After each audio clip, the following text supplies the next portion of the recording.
అసలు ఇప్పుడు ఏ పార్టీతో పొత్తులో ఉన్నాయి ఇక్కడ భవిష్యత్తు రాజకీయాల్లో ఏ పార్టీలు ఎలా ఉనికి చాటుకోబోతున్నాయి? కాంగ్రెస్ పార్టీకో, బీఆర్ఎస్కో, బీజేపీకో రావాల్సినవి వచ్చినాయి. అట్లా వచ్చినాక ఒక 15-20 మున్సిపాలిటీలకు సంబంధించి ఈ గోల్మాల్ అంతా జరిగింది. కేసీఆర్ ఒక స్టేట్మెంట్ ఇచ్చినాడు. ఏమని? సబ్స్టాన్షియల్ నంబర్ ఇవ్వండి, ఢిల్లీలో పోరాడతాం తెలంగాణ గురించి. బీజేపీ బీఆర్ఎస్ మధ్య సఖ్యతమైన రాజకీయాలు ఉన్నాయా, లేకపోతే బీజేపీ కాంగ్రెస్కి మధ్య రిలేషన్స్ ఉన్నాయా? అంటే సెంట్రల్ లెవెల్లో మెల్లగా హిందుత్వ అది ఒక ఎక్స్పెరిమెంట్, ఒక ల్యాబొరేటరీ లాగా తయారైంది ఇప్పుడు హిందుత్వ బీజేపీకి. అసలు నైతికత అనేది ఉండదు, సిద్ధాంతాలు లేవు, నైతికత లేదు.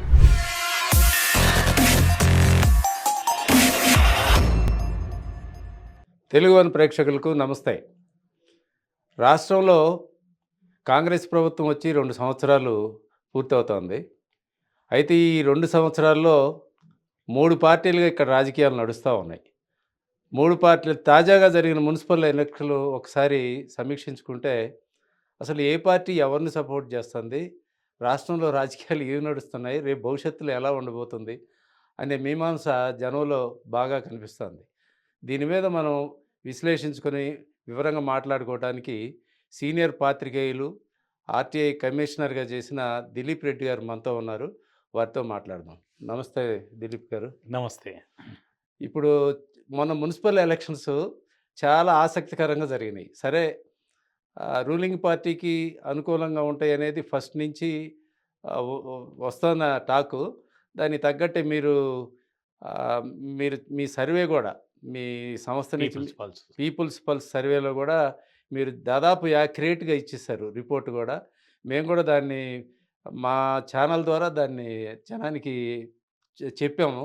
మాకు రిజల్ట్ కూడా వచ్చింది. ఆ రిజల్ట్ కూడా మళ్ళా మీ పీపుల్స్ పల్స్ సర్వే ఎంత యాక్యురేట్గా ఉందో కూడా చెప్పాము.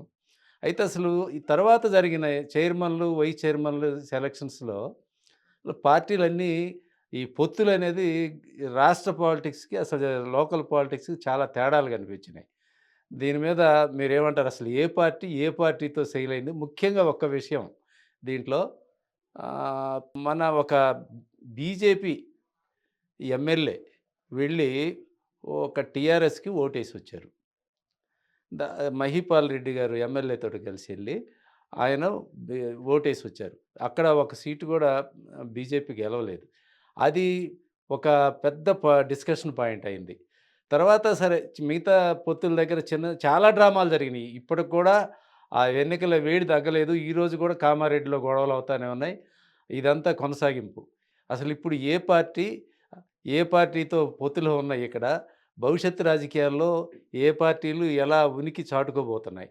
దీని మీద మీరు విశ్లేషిస్తారు. అంటే ప్రధానంగా తెలంగాణలో మీరు అన్నట్టుగానే ముక్కోణం లాగా కనిపిస్తుంది బయటకి చూడ్డానికి. మనం మీడియాలో రిపోర్ట్ చేసుకోవడానికి, రాజకీయంగా చర్చించుకోవడానికి మేమే ప్రత్యామ్నాయం అని బీఆర్ఎస్ అంటే, లేదు మేము ప్రత్యామ్నాయం, చూడండి నెక్స్ట్ మాదే గవర్నమెంట్ అని భారతీయ జనతా పార్టీ వాళ్ళు అంటుంటారు.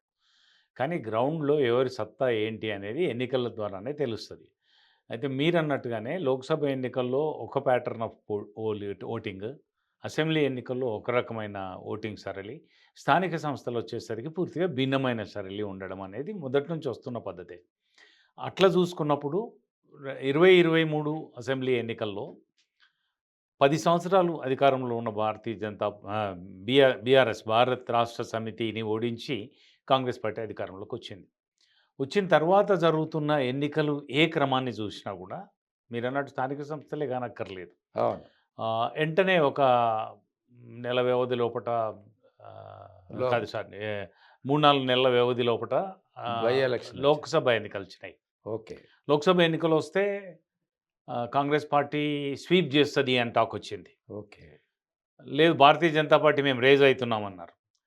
బీఆర్ఎస్ వాళ్ళు అన్నారు, లేదు మేము అసెంబ్లీ దెబ్బతిన్నా కూడా మేము పార్లమెంట్కి వచ్చేసరికల్లా కవర్ చేసుకుంటామని కేసీఆర్ ఒక స్టేట్మెంట్ ఇచ్చినాడు. ఏమని? సబ్స్టాన్షియల్ నంబర్ ఇవ్వండి, ఢిల్లీలో పోరాడతాం తెలంగాణ గురించి అని చెప్పినాడు. తీరా వస్తే జీరో, వాళ్ళకు ఒక సీటు కూడా రాలేదు. 17 పార్లమెంట్ సీట్లకు బీఆర్ఎస్కి ఒక సీటు కూడా రాలేదు. కాంగ్రెస్ బీజేపీ సమానంగా 8 సీట్లు వచ్చినాయి. ఒక సీటు ఎంఐఎంకి వచ్చింది. తర్వాత జరిగిన 2 ఉప ఎన్నికలు, ఒకటి సికింద్రాబాద్ కంటోన్మెంట్ కానివ్వండి, జూబ్లీ హిల్స్ కానివ్వండి, 2 కూడా టీఆర్ఎస్ క్యాండిడేట్లు సిట్టింగ్ గెలిచి ఉంటే వాటి నుంచి చెయ్యి కైవసం చేసుకున్నది కాంగ్రెస్ పార్టీ. తర్వాత సర్పంచ్ ఎన్నికలు వచ్చినాయి. సర్పంచ్ ఎన్నికల్లో రూలింగ్ పార్టీ అన్ని మాయ అంటది. ఎందుకంటే అక్కడ సింబల్ తోటి జరిగిన ఎన్నికలు కావు. Anybody can claim. ఈవెన్ వాడు కూడా గెలిచినోడు కూడా ఇప్పుడు నేను అపోజిషన్ తోటి పోతే ఏమొస్తుంది, వచ్చే 5 ఏళ్ళు రూలింగ్ పార్టీ తోటి పోతే ఇంత ఫండ్స్ అన్న వస్తాయి అని వాడు కూడా కాంగ్రెస్ అనేది చెప్పుకుంటాడు, ఇండిపెండెంట్గా గెలిచినా కూడా. అట్లా జరిగింది. కానీ ఇది సింబల్ తోటి జరిగిన ఎన్నికలు, మున్సిపల్ ఎన్నికలు. మీరు అన్నట్టుగా ఎవరితోటి సేల్ అయినారు, ఎవరికి ఎవడు ప్రత్యర్థి అని మాట్లాడుకోవడానికి కూడా లేనంత హాస్యాస్పదంగా వ్యవహారాలు ఉన్నాయి. కానీ మీరు గమనించినట్టయితే అది చాలా చిన్న పర్సెంటేజ్. మెజారిటీ సీట్లు అయితే స్పష్టంగా కాంగ్రెస్ పార్టీకో, బీఆర్ఎస్కో, బీజేపీకో రావాల్సినవి వచ్చినాయి. అట్లా వచ్చినాక ఒక 15-20 మున్సిపాలిటీలకు సంబంధించి ఈ గోల్మాల్ అంతా జరిగింది. దాదాపు 30 సీట్లు మొత్తంగా. అంటే ఎక్సెప్షియో దగ్గరకు వచ్చేటప్పుడు అక్కడ ఓటు బ్యాలెన్స్ చేస్తుంది కదా. ఆ బ్యాలెన్స్ చేసేటప్పుడు వాళ్ళు డిక్టిమ్స్ ఇచ్చినారు, వాళ్ళు విప్ ఇచ్చినారు, విప్పును ఉల్లంఘిస్తే క్రమశిక్షణ చర్యలు అన్నారు. మీరు ఇచ్చిన ఎగ్జాంపుల్ కేసే తీసుకొని భారతీయ జనతా పార్టీ జాతీయ నాయకత్వం రాష్ట్ర నాయకత్వాన్ని వాయించింది అని కూడా మీడియాలో రిపోర్ట్ వచ్చింది. ఎట్లా చేస్తారు, మీ మీద తీవ్రమైన చర్యలు తీసుకోవాల్సి ఉంటుంది అని కూడా అన్నారు వాళ్ళు. ఈ డైల్యూషన్ ఎక్కడొచ్చింది అంటే 2 అంశాలు. ఒకటేమో సిద్ధాంత బలహీన పడిపోయి పార్టీలు కట్టుబాట్లు లేకుండా పార్టీ మార్పిళ్ళు అనేది ఒక జోక్ లాగా తయారైంది.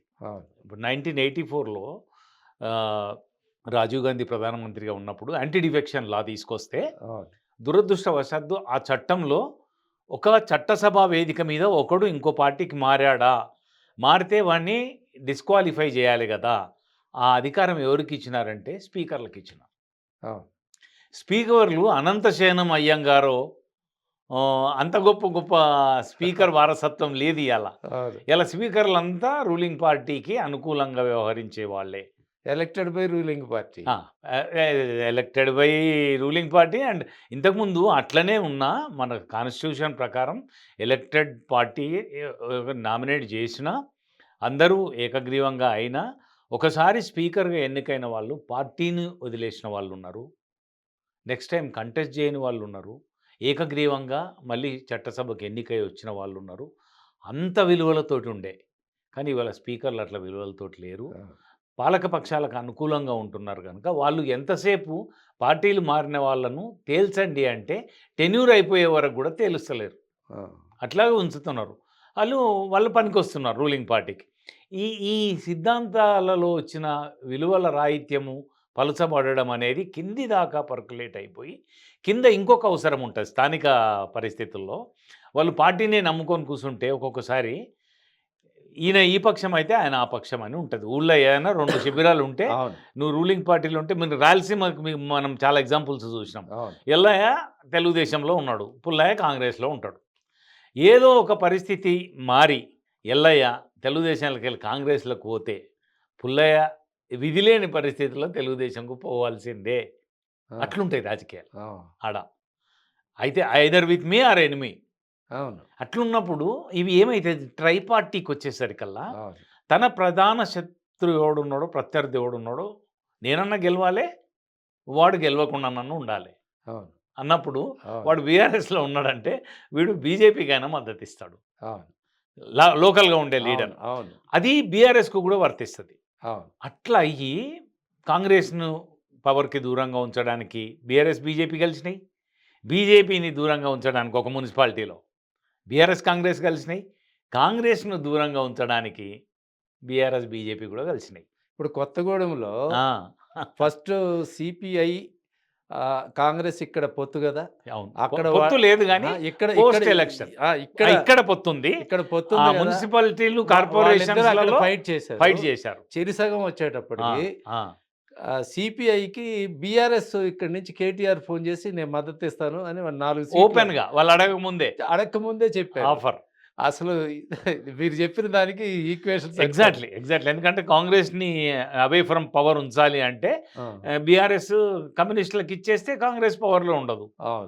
కమ్యూనిస్టులు ఎవరు మా మద్దతు తీసుకుంటారా, కాంగ్రెస్ మద్దతు తీసుకుంటారా వేరే విషయం. అవును. కానీ కాంగ్రెస్‌ని పవర్‌లో భాగం కానీయకూడదని బీఆర్ఎస్ అనుకుంటే మేము సపోర్ట్ చేస్తామన్నారు. అవును. వాళ్ళు వాళ్ళ పెద్ద మనుషులు కార్యరంగంలోకి దిగి కాంగ్రెస్ మద్దతు తీసుకొని మళ్ళీ మొత్తానికి లెక్కలో లేకపోయినా కార్పొరేషన్ వాళ్ళ కమ్యూనిస్ట్ చేతిలోకి వచ్చిందొకటి. అవును. వాళ్ళ ఏడుట్లో ఒకటి.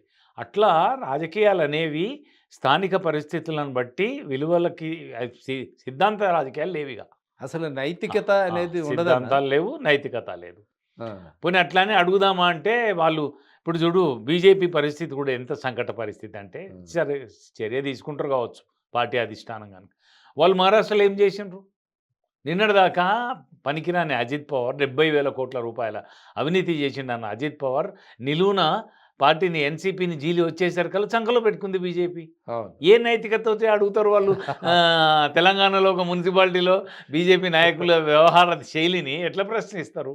అవును. అట్లాంటి పరిణామాలున్నాయి. అంటే ఇక్కడ బీజేపీ, బీఆర్ఎస్ మధ్య సఖ్యతమైన రాజకీయాలున్నాయా? లేతే బీజేపీ, కాంగ్రెస్‌కి మధ్య రిలేషన్స్ ఉన్నాయా? అంటే సెంట్రల్ లెవెల్‌లో. ఆ! ఎందుకంటే అయి 2 నేషనల్ పార్టీలు. కరెక్ట్. బీఆర్ఎస్ వచ్చేటప్పటికి స్టేట్ పార్టీ గదా!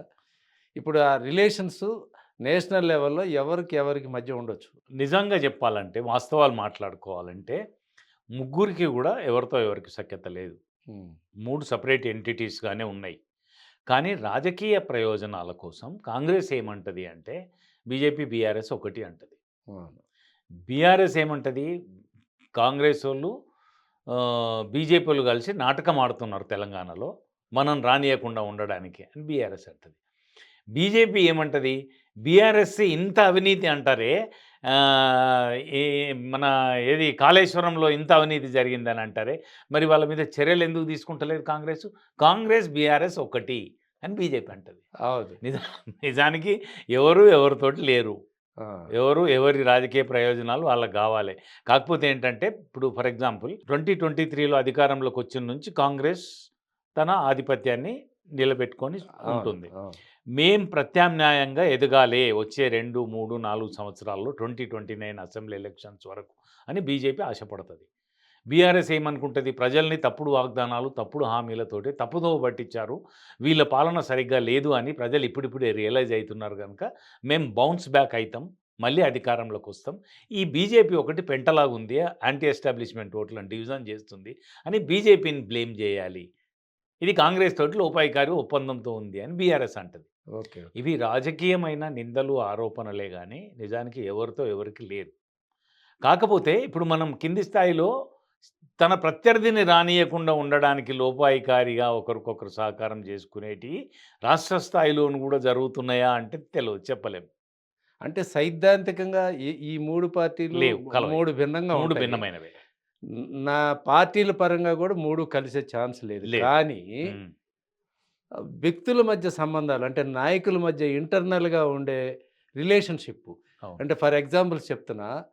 కిషన్ రెడ్డి గారికి ఆహ్, బీఆర్ఎస్‌తో రిలేషన్‌షిప్ ఉందని ఒక ప్రచారం. ఆరోపణలో వస్తది. ఓపెన్‌గాను అప్పుడప్పుడు వస్తది. ఆ! అలాగే ఈ రాష్ట్ర ముఖ్యమంత్రి ఎవరైతే రేవంత్ రెడ్డి గారు ఉన్నారో, ఈయన నేను ఒకప్పుడు నేను ఆర్ఎస్ఎస్ క్యాండిడేట్‌ని. హ్మ్. నాకు సహకరించండని ఆయన మోడీతో ప్రణమిల్లుతున్నాడు. అక్కడ రిలేషన్స్ మెయింటైన్ చేస్తున్నాడని బీఆర్ఎస్ వైపు నుంచి ఆరోపణలున్నాయి. అంటే ఇట్లా ఇంటర్నల్ రిలేషన్‌షిప్స్ ఏమైనా కనపడుతున్నాయా మనకి బయటికి? అంటే ఈ యాక్టివిటీస్‌లో. ఇప్పుడు ఎందుకు అడుగుతున్నా అంటే దీని కొనసాగింపు ఏంటంటే వీళ్ళు అక్కడ బీజేపీ గవర్నమెంట్, మోడీ గవర్నమెంట్ ఉన్నప్పుడు ఈయన అనవసరంగా పెట్టుకున్నారో, కావాలని పెట్టుకున్నారో గానీ, ఇక్కడ కేసీఆర్ గారు బాగా వైరం పెట్టుకొని, మోడీ వస్తే కనీసం ఆయన వెళ్ళను గూడా బాయ్‌కాట్ చేసినట్టు దూరంగా ఉన్నారు. అప్పట్లో అంత వైరం ఉన్నోళ్ళు, ఇప్పుడు వాళ్ళ మధ్య రిలేషన్‌షిప్ ఉందా? మరి ఆ వైరం వల్ల ఇప్పుడు ఏమన్నా ఈ ఈ సీఎం‌నేమన్నా కేంద్రంలో ఉన్న మోడీ గారు ఏమన్నా సపోర్ట్ చేస్తున్నారా? క్వెషన్ లెంత్ అయింది గానీ, రిలేషన్స్ అలా ఉన్నాయి. యాహ్! అంటే కాంక్రీట్‌గా ఒకరితో ఒకరు సంబంధాలు కలిగి ఉన్నారు. రాజకీయంగా ఒకరితో ఒకరు ప్రయోజనాలు నెరవేర్చుకునేలాగా అండర్ హ్యాండ్ డీల్ చేస్తున్నారు అని చెప్పడానికి సబ్స్టాన్షియేటింగ్ ఎవిడెన్స్ గాని, మెటీరియల్ గాని ఏమీ ఉండదు. కేవలం వాళ్ళ ప్రవర్తన, వాళ్ళు ఒకరికి అనుకూలంగా రాజకీయ పరిణామాలు డెవలప్ అయ్యేలాగా తీసుకున్న స్టెప్సు, వీటిని బట్టే మనం ఏదైనా అంచనా వేస్తాం, ఇంటర్ప్రిటేషన్ చేస్తాం. సో, ఈ రాజకీయంగా పరిణామాలను పరిశీలన తీసుకొని చూసినట్టు అయితే మనకు కనిపించేది ఏంటి అంటే 2024 అసెంబ్లీ ఎలక్షన్స్‌లో అధికారంలోకొస్తామని చెప్పి 8 అసెంబ్లీ సీట్లకే పరిమితమైన భారతీయ జనతా పార్టీ సడెన్‌గా 8 పార్లమెంట్ సీట్లు తెచ్చుకుంది. అవును. 8 ఔట్ ఆఫ్ 17 అవును. అంటే అవును. ఆల్మోస్ట్ 50%. బాగా గెయిన్ ఆల్మోస్ట్ అయ్యారు. 50%. అవును. మరి ఇట్లా అయింది అంటే బీజేపీకి, బీఆర్ఎస్‌కి సఖ్యత లేదని ఎట్లా అంటారు మీరు? అవును. కాంగ్రెస్‌ని ఎక్కువ సీట్లు తెచ్చుకోనీయకుండా ఉండడానికి. వాళ్ళకు యెస్. లెక్కేంది? యెస్. అయితే మాకు రావాలే లేకపోతే కాంగ్రెస్‌కి రావద్దు. వాళ్ళు 5 బీజేపీ లెక్క అనుకున్నారని అప్పట్లో చర్చ. అన్నారు. 5, 6 అని అయితే మాకు రావాలే లేకపోతే కాంగ్రెస్‌కి రాకపోతే చాలు మాకు ఓకే. అని వాళ్ళు అనుకుంటారు. అవును. సరే మీకు రావాలి అంటే మాకు పార్లమెంట్ సీట్లు రాకపోయినా సరే అని బీఆర్ఎస్ బీజేపీకి మద్దతు ఇచ్చింది ఆ ఎలక్షన్స్‌లో అని అంటారు. కానీ క్యాంపెయిన్ మధ్యలోకి వచ్చినంకైనా కేసీఆర్ ప్రచారానికి సిద్ధమై ఆ పార్లమెంట్ ఎలక్షన్స్‌లో ఒక 4, 5 కాన్స్టిట్యుయెన్సీలు తిరిగినారు. తిరిగిన పూర్తికి వాళ్ళకి కొంచెం ఓటింగ్ శాతం పెరిగింది తప్ప ఒక సీట్ కూడా రాలేదు అవును. పార్లమెంట్‌లో. సో, ఇట్లాంటి పరిణామాలు ఉన్నప్పుడు వాళ్ళు చేజేతులా వాళ్ళ గ్రౌండ్ పోగొట్టుకొని వాళ్ళ ప్లేస్‌లోకి ఆక్యుపై అయ్యి రేపొద్దుగాల ప్రధాన ప్రతిపక్షంగా ఉన్న బీఆర్ఎస్‌ని కూడా దెబ్బకొట్టి బీజేపీ ముందుకెళ్ళిపోతదంటే బీజేపీకి సహకరిస్తారా? అనే ఒక క్వెషన్ వస్తది కదా! అవును. Automatic. Not at the cost of their survival కదా! వాళ్ళ వాళ్ళ రాజకీయ మనుగడను పణంగా పెట్టి బీజేపీకి మద్దతు ఇయ్యరు కదా! అవును. అవును. అట్లా ఇప్పుడు వాళ్ళు అట్లా అందామా? ఒకవేళ అదే నిజమైతే పోనీ సంస్థాగతంగా బీజేపీ ఏమన్నా బలపడ్డదా రాష్ట్రంలో? ఏమీ లేదు. అవును. ఒకవేళ బలపడి ఉంటే 8 అసెంబ్లీ సీట్లొచ్చి, 8 పార్లమెంట్ సీట్లొచ్చినప్పుడు ఆటోమేటిక్‌గా 8, 10, 12 మున్సిపాలిటీలు రావాలి. రావాలి. 116ల. రావాలి. ఏడుంది 8 మంది ఎంపీల చేతి కింద ఒక్కొక్క మున్సిపాలిటీ గెలిచినా అవును. ఇప్పుడు బండి సంజయ్ ఉన్నాడు కేంద్ర మంత్రి. అవును. సరే కరీంనగర్ వరకు ఆయన మున్సిపల్ కార్పొరేషన్ వచ్చేలాగా చేసుకున్నాడు. నిజామాబాద్ వస్తదనుకుంది స్లిప్ అయిపోయిందిగా. రేపు అక్కడ ఎంఐఎం ఒక ఫ్యాక్టర్‌గా ఉండడం, అవును. ముస్లిం ఓట్స్ కన్సాలిడేట్. మీరు అదొక్కటే కాదు, నిజామాబాద్ ఒకటే కాదు. మీరు జాగ్రత్తగా గమనించినట్టయితే ఉత్తర తెలంగాణ ఒక హిందుత్వ ప్రయోగశాలగా మారుతుంది క్రమంగా. ఆహా! ఎందుకంటే ఆ సరిహద్దుల్లో ఉన్న మహారాష్ట్రలో ఉండే వాతావరణము, అవును. కొంత ఇన్‌ఫ్లూయెన్సు, బండి సంజయ్, అరవింద్ లాంటి ఎంపీలు కూడా కన్సిస్టెంట్‌గా 2 సార్లు ఎన్నికయ్యారు వాళ్ళు. యాహ్! యాహ్! 2018లో ఎంపీలైండ్రు, 2024లో ఎంపీలైండ్రు. ఆ కన్సిస్టెన్సీ ఇంకా దాని వాసన పక్కన మెదక్‌లో కూడా కొట్టి, దుబ్బాకలో ఓడిపోయిన రఘునందన్ రావు మెదక్ ఎంపీ అయిండు. వాళ్ళకి 8 అసెంబ్లీ సీట్లొస్తే అందులో 7 అసెంబ్లీ సీట్లు ఉత్తర తెలంగాణలోనే ఉన్నాయి. అవును. ఉత్తర తెలంగాణ ఎట్లాంటి క్షేత్రం అంటే పోరాటాల గడ్డ. మీరు అవును. మీరక్కడ ఉన్నారు. అవును. ఈనాడులో ఉన్నప్పుడు మీరక్కడ పనిచేశారు. అవునవును. అట్లాంటిది నక్సలైట్లలో టాప్ మోస్ట్ వరకు ఏది సెంట్రల్ కమిటీ వరకు వెళ్ళిన నాయకుల్లో గూడా చాలామంది అక్కడి నుంచి వచ్చిన వాళ్ళే. ఉత్తర అవును. తెలంగాణ నుంచి వచ్చిన. అక్కడ వామపక్షం ఉంది. వామపక్షం ఉంది. మతవాదం ఉంది. జగిత్యాల ఉద్యమం గూడా చూసినాం. అవును. చిన్నగా ఉండేది. ఐసోలేటెడ్‌గా బైంసా అని, నిర్మల్ అని, బోధన్ అని ఒక 2, 3 చోట్ల ఉండేది. మెల్లగా హిందుత్వ అదొక ఎక్స్‌పెరిమెంట్, ఒక లాబొరేటరీ లాగా తయారైంది ఇప్పుడు హిందుత్వ బీజేపీకి. వామపక్షం వీక్ అయింది కదన్న. వీక్ అయింది. ఆ! అట్లా ఎందుకంటే వామపక్షం అనే కాదు, బీఆర్ఎస్ కూడా రాజకీయ పార్టీగా తనకు తాను ప్రకటించుకోక ముందు ఉద్యమ పార్టీగా ఉన్నప్పుడు కూడా అవును. 2 జెడ్పీల మీద జెండాలు ఎగరేసింది. నిజామాబాద్, అవును. కరీంనగర్. అవును. ఫక్త్ రాజకీయ పార్టీ వాళ్ళ భాషలో చెప్పాలంటే అవును. ఫక్త్ రాజకీయ పార్టీగా మారడానికి ముందే 2 జెడ్పీలు కైవసం చేసుకుంది. అవును. ఇవాళ 2 జెడ్పీలు పోయిన పరిస్థితి. అవును. అవును. అట్లా రాజకీయ పరిణామాలు వేగంగా మారుతున్నాయి. ప్రజల ఆలోచన ధోరణి మారుతుంది. దానికి అనుగుణంగా రాజకీయ వ్యవస్థలు, పార్టీలు కన్సాలిడేట్ చేసుకోవడంలో శ్రద్ధ చూపట్లేదు. ఇప్పుడు మొన్నటి సర్పంచ్ ఎన్నికలు గానీ, నిన్నటి మున్సిపల్ ఎన్నికలు గానీ, బీఆర్ఎస్ నాయకత్వం టాప్ నుంచి ఇచ్చిన డైరెక్షన్ గానీ, ప్రోత్సాహం గానీ, వాళ్ళని చైతన్యపరచడం గానీ, వాళ్ళకొక స్టేట్ వైడ్ ప్రోగ్రామ్ ఇవ్వడం గానీ, ప్రజలకి మేమున్నాం అని ఒక భరోసా కల్పించడం గానీ చేయలేకపోయింది.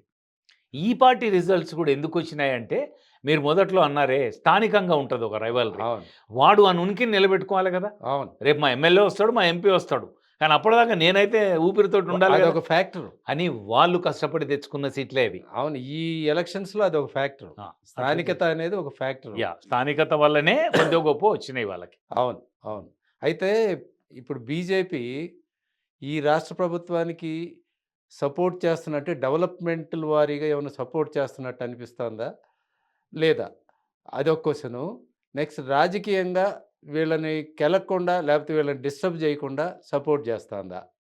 మీకేం కనపడుతుంది వాతావరణం? నాకు సపోర్ట్ చేస్తున్నట్టుగా అయితే ఏం కనిపించట్లేదు. పైగా వాళ్ళే ఆరోపణ చేస్తున్నట్టు కేంద్రం నుంచి వాళ్ళకి రావాల్సిన సపోర్ట్ రావట్లేదు. అవును. రాజకీయంగా బలహీనం చేయడానికి మాకు రావాల్సిన డ్యూ షేర్ కూడా ఇవ్వకుండా మమ్మల్ని ఫినాన్షియల్‌గా నిన్న ఇబ్బంది బడ్జెట్ పెడుతున్నారు. సమావేశాల అనంతరం వాళ్ళదే మాట్లాడారు. మమ్మల్ని ఇబ్బంది పెడుతున్నారు. ఈ బీజేపీయేతర రాష్ట్రాలలో వాళ్ళు టార్గెట్ చేసి మమ్మల్ని ప్రజల దృష్టిలో ఫెయిల్యూర్స్ కింద ఎస్టాబ్లిష్ చేయడానికి ప్రయత్నం చేస్తుంది అని అంటున్నారు. అట్లాంటిది కనిపిస్తుంది. కాకపోతే మీరన్నట్టు బీజేపీ సంస్థాగతంగా బలపడకపోవడం, ఐక్యత లేకపోవడం అవును. వలన ఎమ్మెల్యేలు, ఎంపీలు కలిసి కూర్చున్న ఒక సమావేశం కూడా నేను చూడలే. అవును. వాళ్ళు ఒకరికొకరు మాట్లాడుకొని ఏదైనా ఉమ్మడిగా కార్యక్రమం చేయడము. ప్రజలకి ఏముంటదంటే, వాళ్ళ సీట్ల కోసం పోరాడుతున్నారా? అవును. మా కష్టాలు తీర్చడానికి వస్తున్నారా? అని చూస్తారు. అవును. అట్లా చూసినప్పుడు బీఆర్ఎస్‌ని గాని, బీజేపీని గాని అదే ప్రమాణాలతోటి వెయిటిస్తారు. అవును. వీళ్ళ విశ్వాసం ప్రజలకు కల్పించలేకపోతున్నారు ఇద్దరికిద్దరు. అది అయాచిత వరమైతుంది కాంగ్రెస్ పార్టీకి. అవును. కాంగ్రెస్ కూడా నిజంగా ఈ 2.5 సంవత్సరాల్లో గొప్పగా డెలివరీ చేయకపోయినా, అపోజిషన్ వాళ్ళని నిలదీసే పరిస్థితి లేకపోవడం, రాష్ట్ర వ్యాప్తంగా ఏదో ఒక ప్రజా సమస్య మీద ఒక ఉమ్మడి పోరాటం గానీ, లేకుంటే ఒక తీవ్రస్థాయి రాష్ట్రం అంతటిని కదిలించే ఒక ఆందోళన గానీ, నైదర్ బీజేపీ నార్ బీఆర్ఎస్. అంటే అభివృద్ధి పరంగా గానీ, పాలనా పరంగా గానీ, ఫ్రీ హ్యాండ్‌గా ఇప్పుడు బీఆర్ఎస్ వాళ్ళు ఈ స్టేట్ డెవలప్‌మెంట్ ప్రోగ్రామ్స్ చేయడానికి తీసుకున్నంత ఫ్రీ హ్యాండు, ఆ స్వతంత్రత ఇప్పుడు నేషనల్ పార్టీలైన బీజేపీకి, కాంగ్రెస్‌కి ఉంటుందా? ఉండదు. మీరన్నట్టే ఇప్పుడు బీజేపీ అయితే మనం చెప్పలేం. ఈ రాష్ట్రంలో వాళ్ళ అధికారంకి ఎప్పుడొచ్చింది లేదు. హ్మ్. వస్తే ఆలోచన చేయొచ్చు. కానీ కాంగ్రెస్ పార్టీకి ఏంటంటే మీరన్నట్టు ఆల్ ఇండియా లెవెల్ పార్టీ గనక, అక్కడ ఒక స్ట్రాంగ్ హైకమాండ్ ఉంటది గనక, ఏదైనా వాళ్ళు స్వేచ్ఛగా స్వతంత్రించి నిర్ణయాలు తీసుకోవడానికి ఉండదు. అవును. కానీ ఇప్పుడు జాతీయ స్థాయిలో కూడా కాంగ్రెస్ బలహీనమైన పరిస్థితి. ఇప్పుడు ఆడ 2.5 రాష్ట్రాల్లో ఉంది. 2.5, 3 రాష్ట్రాలు అనుకుంటా. ఇక్కడుంది. ఆహ్, పక్కన కర్ణాటకలో ఉంది. హిమాచల్ ప్రదేశ్‌లో ఉంది. వాళ్ళయి అంటూ 3 రాష్ట్రాలు ఉన్నాయి. అంతకుమించి లేదు. ఈ పరిస్థితుల్లో వాళ్ళు గూడా వీళ్ళ మీద ఉద్దేశాలు రుద్ది ఇట్లనే జేయండి, ఇట్లా జేయకండి అని నిర్బంధించే పరిస్థితులు గూడా లేవు. అవును. కనుక వాళ్ళు వాళ్ళ ఎలక్షన్ మేనిఫెస్టోలో ఇచ్చినట్టు ఉచిత మహిళల బస్ ప్రయాణం అనండి, ఇంకోటనండి, ఇంకోటనండి వాళ్ళు చేసుకోగలుగుతున్నారు. అవును. ఇవి అన్ని కాంగ్రెస్ పాలిత రాష్ట్రాల్లో ఉంటాయా? రేపు దేశవ్యాప్తంగా ఇస్తారా? అంటే వాళ్ళు ఇస్తామని గూడా ఏం చెప్పరు. ఈ ఆ ఉచితాల మీద స్వేచ్ఛ ఉంది. నిన్న సుప్రీం కోర్టు హ్మ్. గట్టిగానే వాయించింది. దాన్ని మనం ఇంకో డిస్కషన్స్‌లో మాట్లాడదాం. మాట్లాడదాం. ఇప్పుడైతే ఇప్పుడు ఫిరాయించిన ఎమ్మెల్యేలు లేదా అవును. ఈ బీఆర్ఎస్‌లో నుంచి వెళ్ళిపోయి కాంగ్రెస్‌లో చేరిన ఎమ్మెల్యేలు హ్మ్. రేపు డిస్‌క్వాలిఫై అయ్యే ఛాన్సులు ఏమన్నా ఉన్నాయా? మళ్ళా బై ఎలక్షన్‌లు వచ్చేవి ఏమన్నా ఉన్నాయా? ఛాన్ డిస్‌క్వాలిఫికేషన్ అయ్యే పరిస్థితులు లేవు. ఎందుకు లేవంటే మనం ఇందాక మాట్లాడినట్టే స్పీకర్లు ఒక ఆదర్శవంతమైన స్పీకర్లు వ్యవస్థ లేదివాళ. హ్మ్. స్పీకర్లు నిర్ణయాలు తీసుకోవాలి. నిన్నటికి నిన్న వాళ్ళేమన్నారు? ఏమో మరి వాళ్ళు కాంగ్రెస్ పార్టీలకు మారినట్టయితే ఆధారాలు లేవన్నారు. అవును. అని మిగతా అందరు ఎమ్మెల్యేలది కొట్టిపాడేసిండ్రు. ఒక 2 కడియం శ్రీహరిది, నాగే నాగేందర్‌ది మాత్రం ఉంది. అవును. ఎందుకంటే దాన్ని గూడా అంత నిర్ద్వందంగా కొట్టేసే పరిస్థితి లేదు. ఎందుకంటే బీఆర్ఎస్ మీద గెలిసి కాంగ్రెస్ పార్టీ బీఫార్మ్ తీసుకొని లోక్‌సభ కంటెస్ట్ చేసినాడు నాగేందర్. నాగేందర్. అవును. మరి అట్లా కంటెస్ట్ చేసినప్పుడు అది ఆధారం కాదు అని సుప్రీం కోర్టుకు గాని, హైకోర్టుకు గాని చెప్పలేడు కదా స్పీకర్. అవును. అందుకని దాన్ని కొంచెం నానుస్తున్నారు ఆ 2 కేసులు. అవును. Kadiyam Srihari case, Nagender case. ఇప్పుడు హ్మ్. అంటే స్పీకర్ తన డిస్క్రిషనరీ పవర్ ఇచ్చి నాగేందర్‌ని ఎక్స్‌క్యూజ్ చేసినా కూడా ఆ! తర్వాత వాళ్ళు అవతల వాళ్ళు కోర్ట్‌కెళ్తే ఆ! మళ్ళా కోర్ట్‌లో ఈ తీర్పులు ఇవన్నీ వచ్చేటప్పటికి ఈయనకి ఇంకో సంవత్సర కాలం అయిపోతది. ఎక్స్‌టెన్షన్ టెన్యూర్ అయిపోతది. టెన్యూర్ అయిపోతది. కోర్టు గూడా ఒక డైలమా సిట్యుయేషన్ ఏముందంటే, మన రాజ్యాంగంలో లెజిస్లేచర్‌కి, జ్యుడిషియరీకి, ఎగ్జిక్యూటివ్‌కి ముగ్గురికి క్లియర్ కట్ లైన్స్ డ్రా చేసినయి ఉన్నాయి. అవును. మేము దాంట్లో ఏదైనా ఆదేశం ఇస్తే లెజిస్లేచర్‌కి అనెసెసరీగా ఇంటర్ఫియర్ అయినట్టు ఉంటది గనక, మేము ఇది చెయ్యు, అది చెయ్యు అని స్పీకర్‌కు చెప్పలేము. హ్మ్. కానీ స్పీకర్ ఒకసారి నిర్ణయం తీసుకుంటే దాని వ్యాలిడిటీని మేము జడ్జి చేయొచ్చు. రివ్యూ పవర్ ఉంది సుప్రీం కోర్ట్‌కి. రివ్యూ పవర్ ఉంది గనక మేము రివ్యూ చేస్తాం. ఆయన నిర్ణయమే తీసుకుంది నువ్వు రివ్యూ ఏం చేస్తావు? అవును. ఆయన నిర్ణయం తీసుకుంటలేడు. ఎంతకాలం తీసుకోకుండా ఉంటాడు? తీసుకోమని చెప్పొచ్చు కదా! అవును. అంటే తీసుకోమని చెప్తే వాళ్ళ కార్యనిర్వహణలోకి మేము జొరబడ్డట్టు అయితది గనుక మేము ఫలానా టైం లోపట నిర్ణయం తీసుకో అని చెప్పలేము అని. అవును. అయినా గూడా ఇనార్డినెంట్ డిలే చేయకూడదు. కాన్స్టిట్యూషనల్ ఫంక్షనింగ్‌లో అవును. మీరు పలానా 3 నెలల్లో తీర్చండి ఆ టైప్‌లో చెప్పింది కోర్టు. అవును. చెప్తే సరే తేలుస్తామని వీళ్ళు ఒక ప్రక్రియ స్టార్ట్ చేసి వీళ్ళెవ్వరు గూడా కాంగ్రెస్ పార్టీలకు చేరినట్టు ఆధారాలు లేవని చెప్పి నడుస్తుంది. అవును. మరి మరి దాన్ని ఎట్లా పరిగణించాలి? అది ఒక హాస్యాస్పదం అయిపోయింది. యాంటీ డిఫెక్షన్ లా అంటే అవును.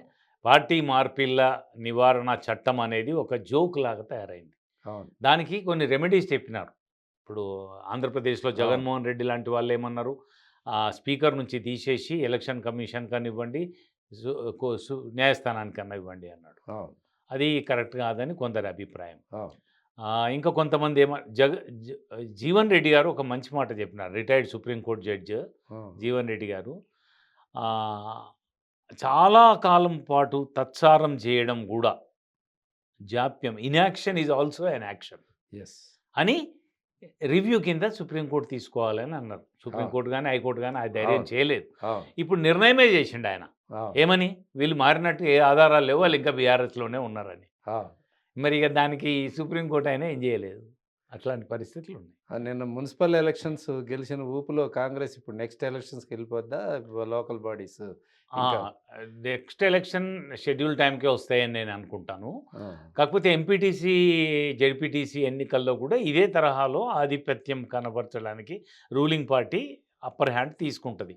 లోకల్ బాడీ ఎన్నికయ్యే వాళ్ళు కూడా ఆ! ప్రజల్ని కన్విన్స్ చేయడం గానీ, ప్రజలు గూడా ఎవరిని ఎన్నుకుంటారంటే, ఇప్పుడు అపోజిషన్‌ని ఎన్నుకుంటే ఏం ప్రయోజనము? రూలింగ్ పార్టీ వాళ్ళని ఎన్నుకుంటే కొన్ని పనులన్నా అయితాయేమో, కొంత ఫండన్నా వస్తదేమో అని ప్రజలు గూడా ఆ దిశలో ఆలోచించడానికి ఆస్కారం ఉంది. ఓకే. అంత మాత్రాన ఇది కాంగ్రెస్‌కు సర్టిఫికేటో, లేకుంటే బీఆర్ఎస్‌కు, బీజేపీకి ఉరిశిక్షనో అనుకోవడానికి లేదు. ఎందుకంటే మీకొక ఎగ్జాంపుల్ చెప్తా. 2023 అసెంబ్లీ ఎలక్షన్స్‌కు ముందట ఆ! 2020 మున్సిపల్ ఎలక్షన్స్ వచ్చినాయి. 120 మున్సిపాలిటీలకు 109 బీఆర్ఎస్ గెలిచింది. ఆ! 10 కార్పొరేషన్‌లకు 10 వాళ్ళే గెలిచిండ్రు. ఏ ఒక్కటి కూడా ఇతర పార్టీ గెలవలేదు. ఆ! కానీ 2023లో చతికిలబడ్డారు గదా! అవును. అందుకని వీటి ఆధారంగానే కాంగ్రెస్ ధీమాతోటి మళ్ళీ మేమే అధికారంలోకి వస్తాం అని చెప్పుకునే పరిస్థితి ఉండదు. చెప్పే అంత సాహసం వాళ్ళు గూడా చేయరు. ఈ తెలంగాణలో ఈ ముక్కోణపు రాజకీయాలు వాటి భవిష్యత్తు ఎలా ఉంటదో, ఈ తదుపరి వచ్చే పరిణామాల మీద మళ్ళా మనం ఇంకొకసారి సమావేశం అవుదాం తప్పకుండా. అన్న. నమస్తే. నమస్తే.